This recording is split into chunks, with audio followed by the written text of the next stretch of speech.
जय हिंद, जय भारत, जय छत्तीसगढ़। स्वागत है आप सभी का एजुकेशन हब में। हमने पिछले क्लासेस में देखा था, ऐतिहासिक काल को हमने शुरू किया था। उसमें हमने देखा था कि इतिहास को जानने के क्या क्या स्रोत हैं। उसमें हमने पुरातात्विक साक्ष्य के बारे में, विदेशी यात्री के बारे में और साहित्य के बारे में पढ़ा था। और इसके पहले हमने सिक्के के बारे में, पुरातात्विक साक्ष्य में हमने सिक्के और अभिलेखों के बारे में देखा था, जिसमें हमने सिक्कों के बारे में पढ़ लिया था। आज हम लोग पढ़ने वाले हैं अभिलेख के बारे में।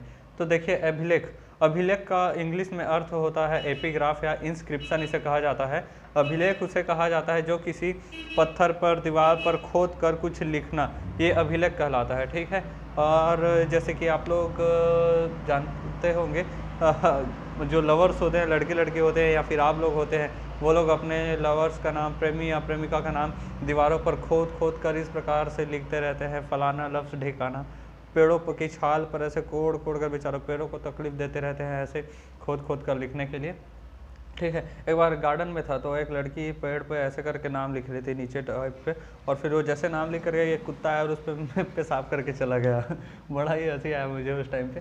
तो उसी प्रकार से आप लोग भी अभिलेख लिखने की कोशिश करते हैं, तो वो वाला तो खैर अलग अभिलेख है। ये अभिलेख जो होता है उसका अध्ययन कहलाता है एपिग्राफी। ठीक है। अभिलेख का अध्ययन क्या कहलाता है? एपिग्राफी। पत्थरों को खोद कर लिखना, पत्थरों पर खोद कर लिखना एपिग्राफ या फिर अभिलेख कहलाता है। अगर इसे ही छोटे छोटे पत्थरों पर अगर खोद कर लिखा जाए तो उसे शिलालेख कहते हैं। ठीक है। एक छोटा सा पत्थर ले लिया जाए, उसी पर लिखा जाए, जैसे कि भगवान श्री राम जी का नाम पत्थरों पर लिखा गया था और उसकी सेतु बनाई गई थी, तो उसी प्रकार से अगर उसको खोद कर लिखा जाए छोटे पत्थरों पर तो उसे कहा जाता है शिलालेख। यही अगर ऊंचे लंबे आकृति वाले स्तंभ पर लिखा जाए तो स्तंभ पर लिखने वाले जो अभिलेख होते हैं उसे कहा जाता है स्तंभ अभिलेख। जैसे चक्रवर्ती सम्राट अशोक है, उनके द्वारा बहुत सारे अभिलेख हैं। उन्होंने अधिकांश अभिलेख जो लिखवाए हैं वो स्तंभों पर लिखवाए हैं। जैसे कि अशोक स्तंभ देखेंगे आप लोग, जिसमें 4 शेर, एक बैल और एक घोड़ा, बीच में जो अशोक चक्र होता है 24 तिलियों वाला। वो क्या है? एक प्रकार से अभिलेख है, स्तंभ अभिलेख है। ठीक है। तो इस अभिलेख लिखने का जो प्रारंभ है, सबसे पहले ईरान के शासक डेरियस ने प्रारंभ किया था। अभिलेख लिखने की शुरुआत ईरान के शासक डेरियस ने किया था। ठीक है। और पहला अभिलेख जो लिखा गया था वो बोगजगोई का अभिलेख है। याद रखिएगा, पहला अभिलेख बोगजगोई का अभिलेख, जो कि एशिया माइनर या फिर जिसे तुर्की कहा जाता है, उस एशिया माइनर में बोगजगोई अभिलेख है। इसे एशिया का दरवाज़ा भी कहा जाता है। इस बोगजगोई को एक गेट के समान है ये अभिलेख। ठीक है। इसलिए इसे एशिया माइनर या फिर एशिया का दरवाज़ा के रूप से जाना जाता है। भारत में चक्रवर्ती सम्राट अशोक ने ही स्तंभ अभिलेख लिखने का प्रारंभ करवाया था। अशोक जी ने जो अभिलेख लिखा था वो ब्राह्मी और खरोष्टी लिपि पर लिखा था। ब्राह्मी लिपि जो होता है वो लेफ्ट से राइट की ओर लिखा जाता है। जैसे हम लोग लिखते हैं बिल्कुल उसी तरीके से, इस प्रकार से लेफ्ट से राइट की ओर लिखा जाता है। लेकिन ये जो खरोष्ठी लिपि होता है उसे राइट से लेफ्ट की ओर लिखा जाता है, उर्दू टाइप से। ठीक है। तो लेकिन चक्रवर्ती सम्राट अशोक जो है, इन्होंने दोनों प्रकार के अभिलेख लिखवाए थे। अधिकांश अभिलेख जो है ये ब्राह्मी लिपि पर यानी कि लेफ्ट से राइट की ओर लिखे गए थे। ठीक है। प्रमुख अभिलेखों के बारे में अब देख लेते हैं। ऐहोर अभिलेख, हाथी गुम्फा अभिलेख, जूनागढ़ अभिलेख, प्रयाग प्रशस्ति अभिलेख, गरुड़ ध्वज अभिलेख, ऐसे बहुत सारे अभिलेख हैं। लेकिन कुछ प्रमुख अभिलेख हैं, उनको देख लेते हैं। ऐहोर अभिलेख, यह राजस्थान पर स्थित है, राजस्थान में स्थित है ऐहोर अभिलेख। इसमें पुलकेशिन द्वितीय ने हर्षवर्धन पर विजय की चर्चा की है। पुलकेशिन द्वितीय जो था उसने हर्षवर्धन पर विजय पाई थी। हर्षवर्धन जी को नर्मदा नदी के तट पर कचार कचार के पटक पटक के मारा था और उन्हें युद्ध में हरा दिया था। ठीक है। इसका वर्णन उन्होंने किया है ऐहोर अभिलेख पर। ठीक है। जो कि राजस्थान में है। हाथी गुम्फा अभिलेख जो कि उड़ीसा में स्थित है। ठीक है। इसे कलिंग युद्ध की चर्चा की है सम्राट खारवेल ने।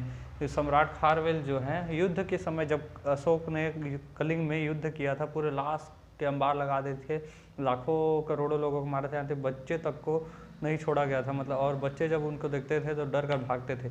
इस चीज़ से बाद में वो फिर द्रवित हुए, उनका हृदय परिवर्तन HP हो गया और उसके पश्चात फिर वो बौद्ध धर्म स्वीकार लिए और तब जाकर सम्राट अशोक महान बने।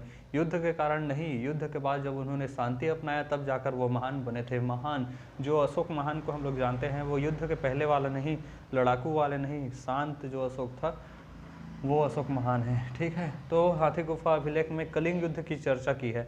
किसने? खारवेल ने हाथी गुफा अभिलेख बनवाई है और उसमें कलिंग युद्ध की उन्होंने चर्चा की है। लेकिन जब कलिंग का युद्ध हुआ था ना, अशोक ने किया था, उस समय खारवेल नहीं थे, उस समय नंदराज थे जो कि गंग वंश के राजा थे, ठीक है, नंदराज। बाद में आए खारवेल, कलिंग जो कि मगध साम्राज्य में मिल गया था उसे फिर से आज़ाद कराया और उसके खारवेल जी ने, और उसके बाद फिर हाथी गुफा अभिलेख बनवाया और इसमें कलिंग युद्ध की चर्चा उन्होंने की। अगला देखते हैं जूनागढ़ अभिलेख, जो कि गुजरात में है, मोदी जी के यहाँ, ठीक है, गुजरात में स्थित है जूनागढ़ अभिलेख। जूनागढ़ अभिलेख जो है उसमें रुद्रदामन ने सुदर्शन झील की चर्चा की है, ठीक है। सुदर्शन झील जो है उसे चंद्रगुप्त मौर्य ने बनवाया था। इसके बारे में भी रुद्रदामन ने बताया कि ये जो सुदर्शन झील है इसका निर्माण चंद्रगुप्त मौर्य ने करवाया था और मैं रुद्रदामन जो कि इसका पुनर्निर्माण करा रहा हूँ, ऐसा इसमें जूनागढ़ अभिलेख में लिखा था। इन्होंने ये नहीं कहा था, चाहते तो ये इस चीज़ को दबा भी सकते थे कि मैंने बनवाया करके लेकिन इन्होंने बाकायदा लिखा कि चंद्रगुप्त मौर्य ने इस झील का निर्माण कराया था और मैं रुद्रदामन इसका पुनर्निर्माण करवा रहा हूँ। इस प्रकार से इन्होंने जूनागढ़ अभिलेख में रुद्रदामन ने सुदर्शन झील की चर्चा की है। प्रयाग प्रशस्ति अभिलेख की बात करें तो समुद्रगुप्त के विजय अभियान की चर्चा इसमें की गई है। समुद्रगुप्त गुप्त वंश के सबसे प्रतापी शासक थे। इनका जो घोड़ा है वो समुद्रगुप्त का घोड़ा 3 समुद्रों का पानी पीता है, ऐसे इनके बारे में चर्चा थी, बहुत प्रतापी थे। तो इनके जो प्रताप है, इनके विजय अभियान जो इन्होंने चलाया, इन सब की चर्चा प्रयाग प्रशस्ति अभिलेख में की गई है, जो कि इलाहाबाद के समीप उत्तर प्रदेश में स्थित है। गरुड़ ध्वज अभिलेख, ठीक है, इसमें भागभद्र जी ने भागवत धर्म की चर्चा की है गरुड़ ध्वज अभिलेख में, ठीक है। तो यह हो गया अभिलेख के बारे में चर्चा। हमने सिक्के देख लिए थे कल, अभी देख लिए हमने अभिलेख। अगले क्लास में हम लोग विदेशी यात्रियों के बारे में पढ़ लेंगे, उनके यात्रा वृत्तांतों के बारे में पढ़ लेंगे।